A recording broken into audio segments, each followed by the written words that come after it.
The museum had a sword older than the galaxy. The human said, "That's from my graduation, part 3. The archivist did not believe him. Zithrix could see it in their faces, in the way their bodies tensed and their color shifted. Vareth's smoke had turned dark and angry. The Melisari elders' many eyes blinked rapidly, a sign of deep distrust. Even the younger archivists, who had remained quiet until now, were exchanging looks of doubt. "This is a fantasy," Vareth declared. "A story made up by a clever human who wishes to make himself seem important. Your species is known for this kind of behavior. You tell tales and expect others to believe them." Daniel did not seem offended. He simply nodded, as if he had expected this response. "I understand why you do not believe me," he said. "If someone had told me this story when I was young, before I understood what I was, I would not have believed them either. It sounds impossible. It sounds like madness." "Because it is madness," Vareth insisted. "Perhaps," Daniel agreed. "But madness and truth are not always opposites. Sometimes the truth is so strange that it looks like madness to those who have never seen it before." Zithrix stepped forward. The curator's skin had settled into a thoughtful shade of blue, which meant deep consideration was taking place. "If what you say is true," Zithrix said carefully, "then you would have knowledge that no one else could possibly have. You would know things about the universe that have been lost to time, things that even our oldest records do not contain." "Yes," Daniel said. "I know many things." "Then prove it." The voice came from one of the younger archivists, a creature called Mivith, who was made of crystal and light. "Tell us something that only someone who lived before this universe could know. Give us evidence." Daniel considered this for a moment. He looked around the room at each of the archivists in turn, then at Zithrix, then at the walls of the chamber itself. "Very well," he said. "I will tell you things. You can decide for yourselves if they are true." He stood up from his chair and walked slowly to the center of the room. The archivists watched him move, their bodies tense with suspicion. "You have studied the ruins scattered across the universe," Daniel began. "The ancient structures that were here when the first species of this cycle began to explore space. You call the beings who built them the Forerunners, and you believe they were the first civilization this universe ever produced." "This is well documented," Vareth said impatiently. "Everyone knows about the Forerunners." "But you are wrong about them," Daniel continued. "The Forerunners were not the first. They were the third.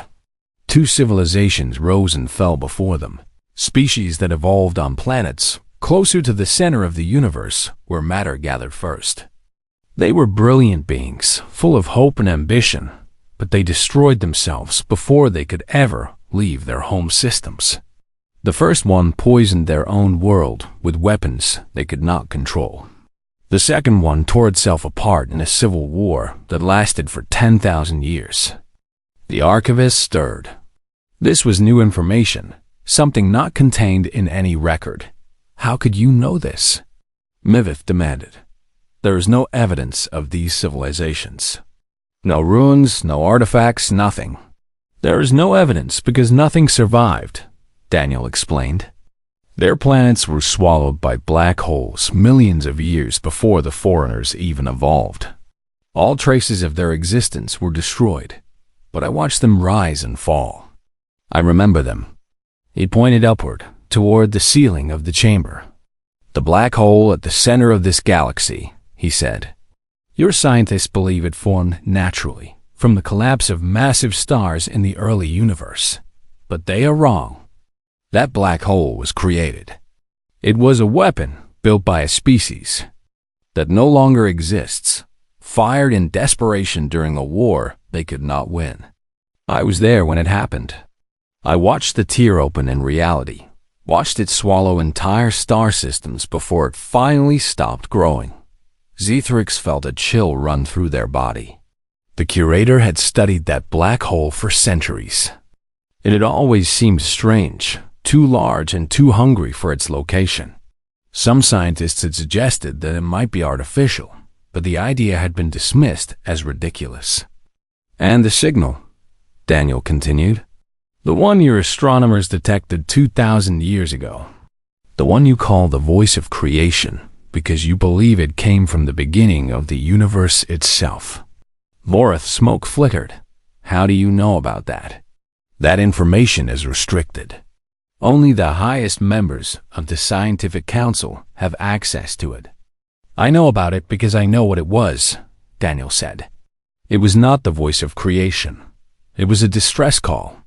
A cry for help from a dying god." "A god?" The Melisari elders' many eyes went wide. "You speak of gods?" "Not gods in the way you might imagine them," Daniel replied. "Not beings of worship and prayer. But there are entities in the universe that are so vast, so powerful, that the word God is the only one that fits. They exist between dimensions, outside of normal space and time. Most of them are peaceful, content to watch the universe unfold without interfering. But some of them are not." He paused and his expression grew dark. 2,000 years ago, one of the peaceful ones was attacked by something from outside. Something that should not have existed. The signal you detected was its death scream. A final cry that echoed across every frequency, every dimension, every layer of reality. It lasted for only a moment, but that moment was enough to be recorded by every sensitive instrument in the universe. The chamber was silent. The archivists had stopped moving, stopped blinking, stopped breathing. Even Voreth's smoke had frozen in place. "You expect us to believe this," Voreth finally said. The voice was quieter now, less angry. "You expect us to accept that everything we know about the universe is wrong." "I do not expect anything," Daniel said. "I am simply telling you what I know. What you choose to believe is your own decision." He walked back to his chair and sat down again. He looked tired now, as if the act of sharing these memories had drained something from him. "I have lived for a very long time," he said softly. "I have watched civilizations rise and fall. I have seen empires that spanned galaxies crumble into dust. I have witnessed wonders that would break your mind if I tried to describe them, and horrors that still wake me in the darkest hours of the night. And through all of it, through every cycle and every rebirth, one thing has remained constant." "What?" Zithrix asked. Daniel looked up at the curator with those old eyes. "Humanity," he said. "No matter how many times we fall, we always get back up. No matter how completely we are destroyed, we always find a way to begin again. We are stubborn. We are hopeful.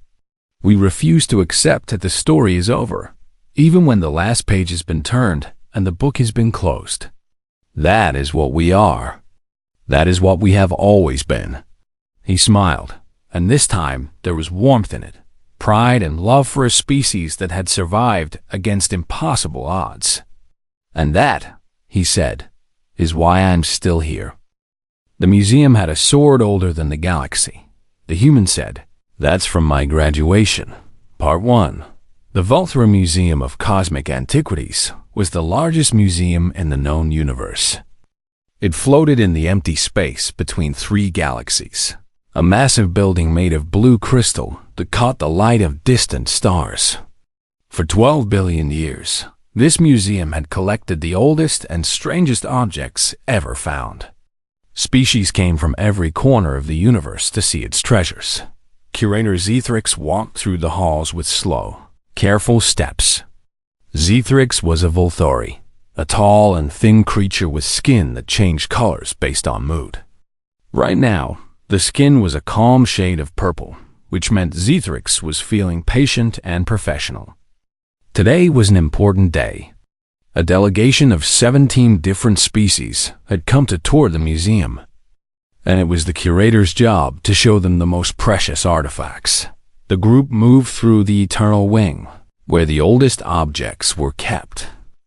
There were pieces of metal from stars that had died before most galaxies were born. There were stones that still held the heat of the first cosmic fires.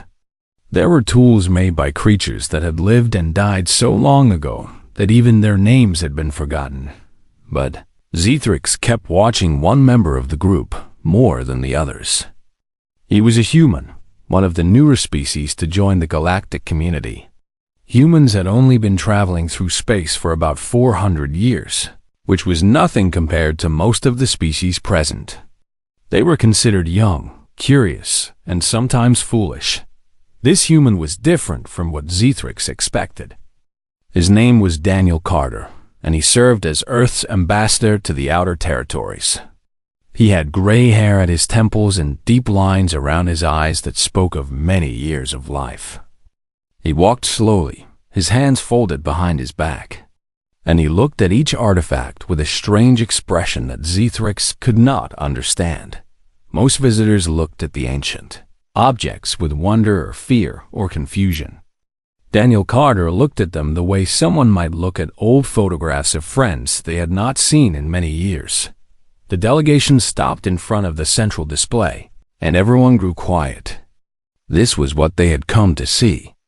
Inside a glowing field of energy, a sword floated in perfect stillness. It was beautiful in a way that hurt to look at. The blade seemed to be made of captured starlight, bright and sharp and impossible. The handle was wrapped in a material that no scientist had ever been able to identify. Something that was not metal or cloth or leather or anything else that had a name. Zithrix stepped forward, skin shifting to a proud shade of gold. "This is the Blade of Ethos," the curator announced. "It is our oldest artifact. Our best methods tell us that this sword was made approximately 14 billion years ago. This means it was created before our galaxy existed, before most galaxies existed. We do not know who made it. We do not know how it survived for so long. Many believe it is a relic from the very first civilization that ever existed, a people who lived and died before the universe had finished cooling from its birth." The other delegates made sounds of amazement. A Corthan diplomat, a being made of living stone with veins of light running through its body, pressed against the viewing barrier to get a closer look. A group of Melisari, small creatures with too many eyes, whispered prayers in their own language. Even the usually calm Dravini observers seemed impressed, their silver faces reflecting the glow of the ancient blade. Daniel Carter did not press forward. He did not whisper or pray. He simply stood where he was, looking at the sword with that same strange expression. And then he smiled odd. It was a small smile. The kind of smile that people make when they see something from their past that brings back memories. Zithrix noticed it immediately and felt the skin on the back of their neck shift to a confused gray. "I know that sword," Daniel said quietly. His voice was not loud, but somehow everyone heard it. The whispers stopped. The prayers ended. Every being in the room turned to look at the human. Zithrix blinked several times, waiting for the translation device to correct itself. These devices were very advanced and almost never made mistakes, but surely this was an error. The human could not have said what Zithrix thought he said. "I am sorry, Ambassador," Zithrix said carefully. "I do not think I understood you correctly." "That sword," Daniel repeated. He nodded toward the display, toward the blade of ethos that was older than the stars. "That's from my graduation." The room became completely silent. Not the kind of silence that happens when people stop talking, but a deeper silence. The kind that fills a space when something impossible has just been said and no one knows how to respond. Melisari delegate made a small choking sound. The Corthan diplomat's light veins flickered with what might have been anger or confusion. Zithrix felt all color drain from their skin, leaving it a pale and troubled white. "Ambassador Carter," Zithrix said, speaking very slowly and clearly, "this artifact is 14 billion years old. Your species has existed for less than 300,000 years. Your people have only been traveling through space for 4 centuries. How could this sword possibly be connected to your graduation? What graduation could you even be talking about? Daniel turned to face Zithrix. His expression had changed now. The small smile was gone, replaced by something that the curator could not read. His eyes were old, far older than his gray hair and lined face should allow. Looking into those eyes, Zithrix felt a sudden chill, like standing in the shadow of something vast and ancient. Everything you said is true, Daniel agreed. His voice was calm and steady. That is how old this artifact is. That is how long my species has existed. That is how long we have been traveling through space. Then you must explain yourself, the Korthan diplomat demanded. The stone creature's voice ground like boulders being crushed together. Is this some kind of earth humor? Are you mocking our sacred relics? No mockery, Daniel said. He had not looked away from Zithrix, had not even glanced at the angry diplomat. I am being completely honest with you. That sword belonged to a friend of mine. She gave it to me when I finished my training, a very long time ago. I lost it during the sundering. I never thought I would see it again. Zithrix felt the room spinning, even though nothing was moving. The sundering? I do not know this word. You would not know it, Daniel replied. His gaze shifted back to the sword, and for just a moment, the curator thought they saw something like grief in the human's eyes. It happened before. Before what? Daniel was quiet for a long moment.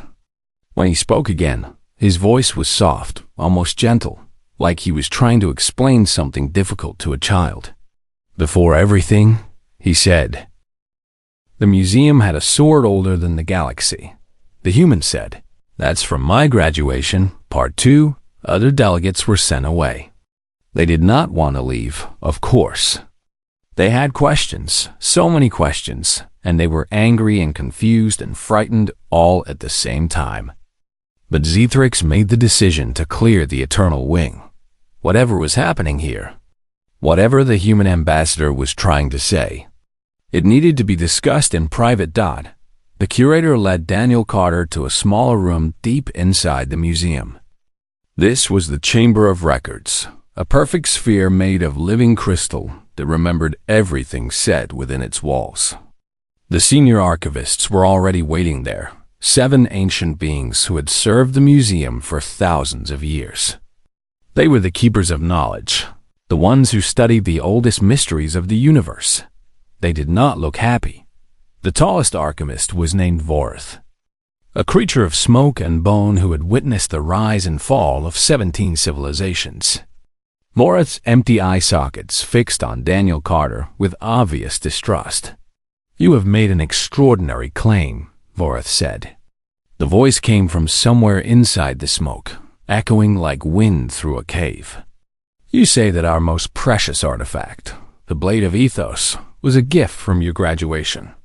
This is either madness or a lie. We would like to know which one."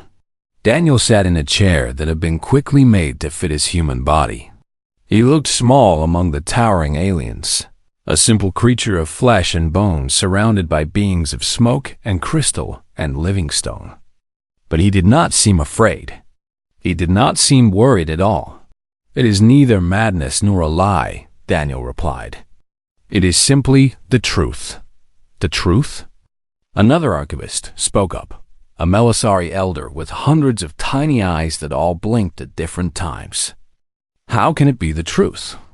We have studied your species, Ambassador. We know your history. Humans evolved on a small planet called Earth, orbiting a young and ordinary star. You learned to make fire. Then you learned to grow food. Then you built machines. Then you reached for the stars. This is all recorded. This is all proven. There is no room in your history for a sword that is older than galaxies." "You are correct," Daniel said. "That is the history of humanity. That is what my people did. Then explain yourself," Vorth demanded. The smoke around the alchemist grew darker, more agitated. How can you claim connection to an artifact from before time itself? Daniel was quiet for a moment. He looked around the chamber, at the crystal walls that were recording every word, at the ancient archivists who were staring at him with suspicion and fear. Then he looked at Zithrix, and the curator felt something strange pass between them. It was almost like recognition, like Daniel was seeing Zithrix clearly for the first time. "May I tell you a story?" Daniel asked. "We did not bring you here for stories," Varus snapped. "We brought you here for answers." "Stories are answers," Daniel replied calmly. "They are how my people have always shared truth." "Please, let me explain." Zithrix stepped forward before Varus could object. "Let him speak. We will learn nothing by shouting at him." The archivists exchanged glances. Finally, Varus made a gesture of reluctant agreement, and the smoke settled back into a calmer pattern. Daniel nodded his thanks to Zithrix. Then he began. "You were right that humanity evolved on Earth," he said. "You are right that we learned fire and farming and spaceflight. All of this happened. All of this is true. But what you do not understand is that this is not the first time it has happened." The archivist stirred. The Melisari elders' many eyes all focused on Daniel at once. "Humanity is very old," Daniel continued. "Not this version of humanity, not the people you have met and studied. We are simply the latest version, the newest copy. Humanity has risen and fallen more times than anyone can count. We have existed at the beginning of universes, and we have survived their endings. When everything collapses and starts again, we start again too. We crawl out of new caves on new planets and look up at new stars, and we begin the journey all over again." "That is impossible," Varus declared. "Nothing survives the end of a universe. When reality collapses, everything is destroyed. Matter, energy, time itself. Nothing can pass through that barrier." "You are mostly right," Daniel agreed. "Almost nothing survives. Memories are destroyed. Knowledge is lost. The human who dies at the end of one universe is not the same as the human who is born at the beginning of the next. They share no connection. They do not remember each other." He paused, and his eyes grew distant. "But there are exceptions," he said softly. "There are some of us who do remember. We do not know why. Perhaps it is something in the way we are made. Perhaps it is a gift, or perhaps it is a curse. But some humans wake up in each new universe with pieces of memory still inside them. Fragments of the lives we lived before. We call ourselves the Keepers, and our purpose is to watch and guide and protect. We try to help each new version of humanity avoid the mistakes of the past." Zithrix felt the room grow cold. The crystal walls seemed to pulse with each word the human spoke. "You are saying," Zithrix said slowly, "that you remember living before this universe existed. Yes. You remember the time when that sword was made. Yes. You remember who made it." Daniel's expression shifted. For just a moment, his calm mask cracked, and Zithrix saw something underneath. Pain. Old, deep pain that had been carried for longer than the stars had burned. "Her name was Beth," Daniel said. "She was my teacher. She found me in the cycle before this one, when I was young and confused and did not understand what I was. She trained me. She taught me how to carry memories across the void, how to wake up in new bodies without losing myself completely. When I finished my training, she gave me that sword as a gift. She said it would protect me when she could not." "What happened to her?" Zithrix asked. Daniel did not answer immediately.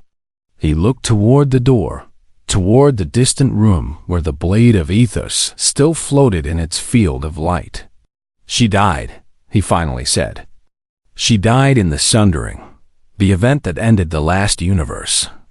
I watched her fall. I tried to save her, but there was nothing I could do. When this universe was born, I woke up alone. I searched for her for billions of years, but she never came back. Some keepers simply reach the end of their journey. Even we cannot live forever. The chamber was completely silent. The archivists had stopped moving. Even Vorath's smoke had gone still.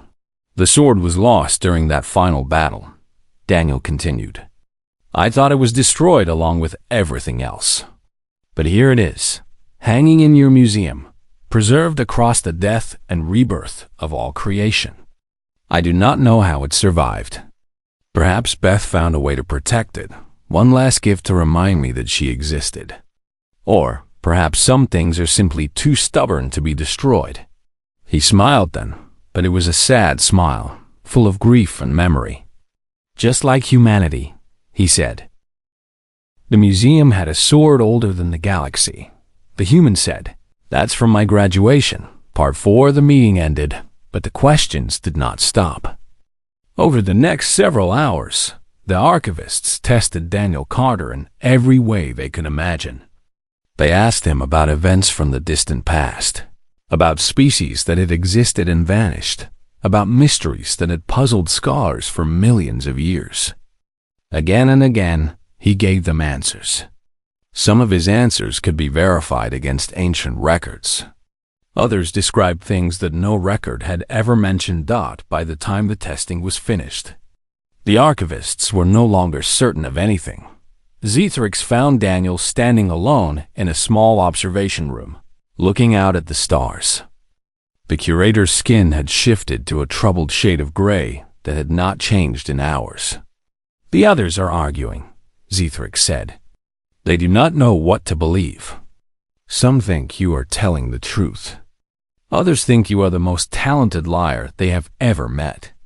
Vorath has suggested that you might be something other than human, perhaps an ancient being that has taken human form.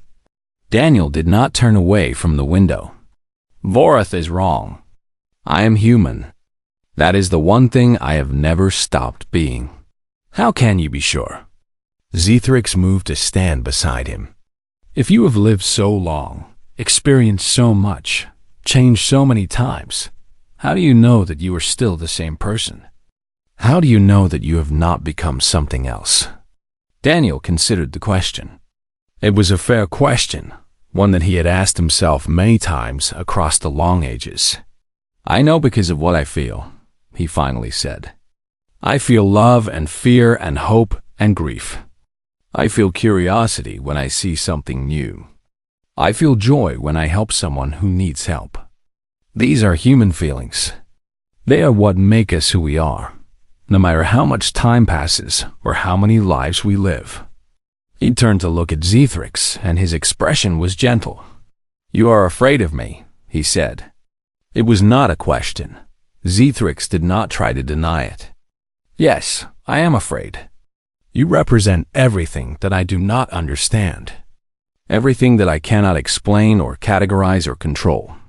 My whole life has been devoted to studying the past, to finding answers about where we came from and who we are.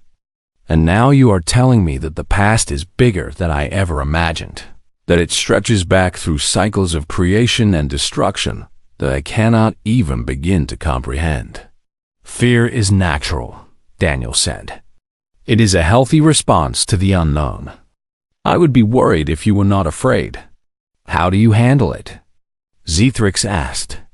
The weight of all those memories, all that knowledge. How do you keep from being crushed by it? Daniel turned back to the window. The stars were beautiful from here, scattered across the darkness like jewels on black cloth. I focus on what matters, he said. The big picture is too big for anyone to hold in their mind for long, even someone like me. If I tried to think about the full scope of my existence, about all the cycles and all the lives and all the deaths, I would lose myself in the vastness of it.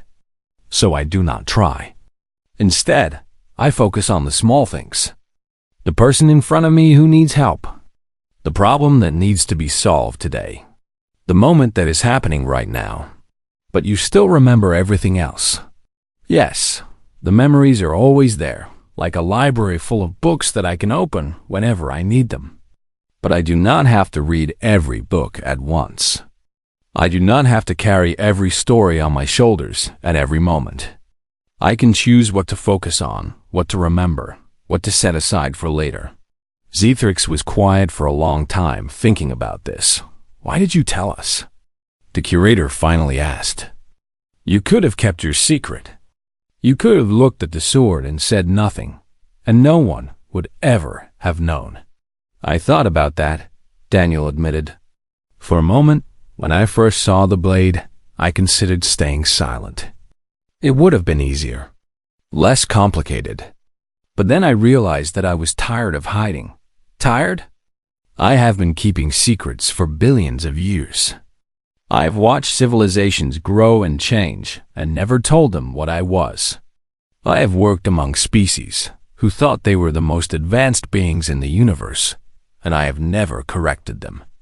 It becomes exhausting, always pretending to be something smaller than you are. He sighed, and for a moment he looked his age. Not the age of his body, which was perhaps 60 human years, but the age of his soul, which was old beyond measuring. And there was another reason, he continued. I saw the way you looked at that sword. I saw the wonder in your eyes, the desire to understand. You have devoted your life to preserving the past, to protecting objects that most beings would dismiss as worthless junk. That kind of dedication is rare. It deserves to be rewarded with truth. Zithrix's skin flushed with a warm shade of pink, the color of gratitude. I do not know what to say.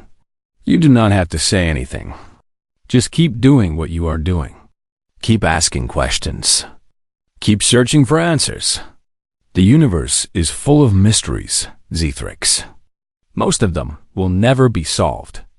But the act of searching, the desire to understand, that is what gives meaning to existence. That is what separates the living from the merely alive. A soft chime sounded, indicating that someone was requesting entry to the observation room. Zithrix moved to answer it, but Daniel held up a hand. Before you let them in, he said, I want to ask you something. What is it? The sword. The blade of ethos. What will you do with it now that you know what it is? Zithrix paused, considering. I do not know. The archivists will want to study it more closely, now that they have new context for its existence. There will be debates about whether to change its display, whether to update the information we provide to visitors. But what do you want to do with it? Zithrix looked at Daniel, at this strange human who carried the weight of universes inside him. I want to keep it safe, Zithrix said. I want to preserve it for as long as I can, so that future generations can see it and wonder about it, just as I have. Even now that I know its true story, that desire has not changed. If anything, it has grown stronger. This sword is not just an artifact anymore. It is a piece of you, a piece of your friend Beth, a piece of a history that I'm only beginning to understand. Daniel smiled, and it was a real smile full of warmth. Then you have your answer, he said. Do what you have always done. Protect the past. Preserve the memories. Help others understand where they came from, so they can better understand where they are going. The chime sounded again, more insistent this time. Go ahead, Daniel said. Let them in. I think there will be many more questions before this day is over. Zithrix moved to open the door, but paused for one last moment. Daniel, the curator said, thank you for telling us, for trusting us with this. Thank you for listening, Daniel replied. That is rarer than you might think. The museum had a sword older than the galaxy. The human said, that's from my graduation, Part 5 3 days past. The delegation had been sent home with strict instructions to remain silent about what they had witnessed. Most of them would probably tell someone anyway.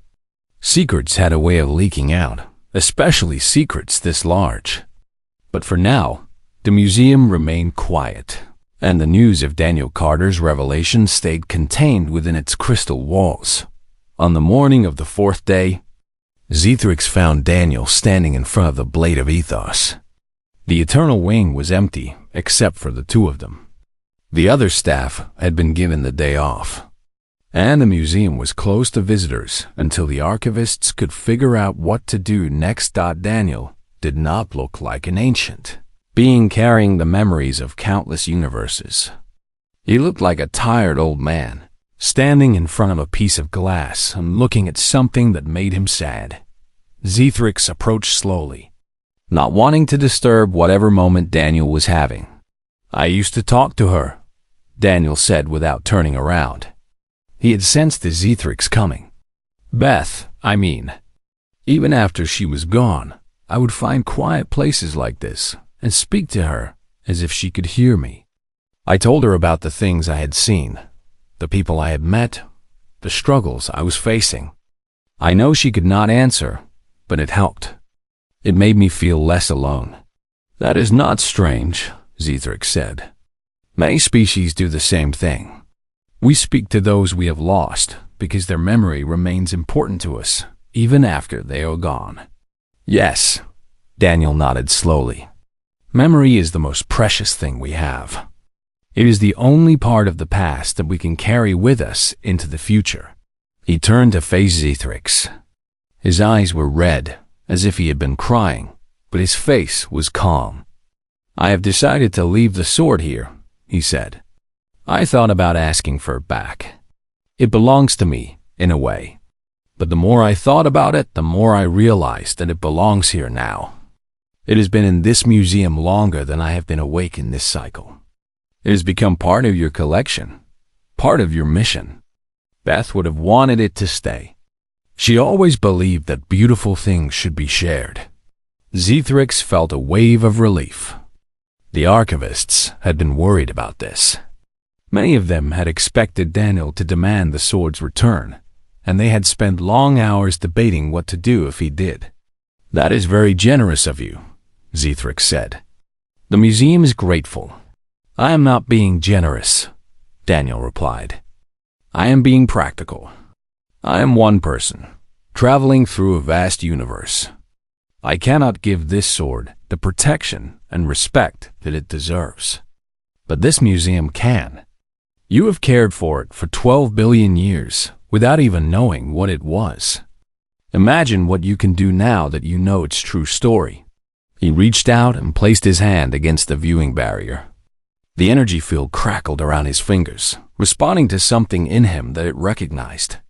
Perhaps it remembered the hand that had once held the sword in battle, or perhaps it was simply reacting to the weight of his presence. "Goodbye, old friend," Daniel said softly. He might have been talking to the sword, or to the woman who had given it to him, or to some piece of himself that lived inside the blade. Zithrix could not tell. "I will find you again. In this life or the next, I will find you again." He let his hand fall away from the barrier and turned to walk toward the exit. Zithrix followed. "What will you do now?" the curator asked. "The same thing I always do," Daniel said. "I will watch. I will guide. I will help where I can and step back when I cannot. There are always new problems to solve, new dangers to face. Humanity is spreading across this galaxy, making the same wonderful and terrible choices that we have always made. Someone needs to be there to nudge them in the right direction, or at least to help them recover when they stumble." That sounds like a heavy burden. It is. But it is also a gift. I get to see my people grow. I get to watch them learn and change and become better than they were before. Every generation surprises me in some new way. They make music that I have never heard and tell stories that I have never imagined and ask questions that I have never considered. That is the beauty of humanity. We are always becoming something new. They reached the main entrance of the museum. The doors opened onto a platform that looked out over the vast emptiness of space. A small ship was waiting there, ready to take Daniel back to his duties. "Will I see you again?" Zithrix asked. Daniel smiled. It was a kind smile, warm and genuine. Maybe, he said. The universe is very large, and time moves in strange ways. But I think we will meet again, you and I, perhaps in 1,000 years, when you have uncovered new mysteries and I have new stories to tell. Perhaps in the next cycle, where everything has been reborn and we are both new beings with no memory of this conversation. That is a sad thought, Zithrix said. To imagine forgetting all of this. Is it? Daniel tilted his head. I do not think so. Every ending is also a beginning. Every death makes room for new life. If we forgot this conversation and then met again in some future existence, we would have the joy of discovering each other all over again. That is not sad. That is wonderful. He stepped toward his ship, then paused and looked back one last time. Take care of the sword, Zithrix. Take care of the museum. And when young beings come to look at the blade of ethos and wonder who made it and why, tell them the truth. Tell them that it was a graduation gift, given by a teacher to her student a very long time ago. Tell them that it survived because some things are too stubborn to be destroyed. Tell them that it is a symbol of hope, a reminder that even in a universe where everything ends, love can find a way to endure. He climbed into his ship. The engines hummed to life.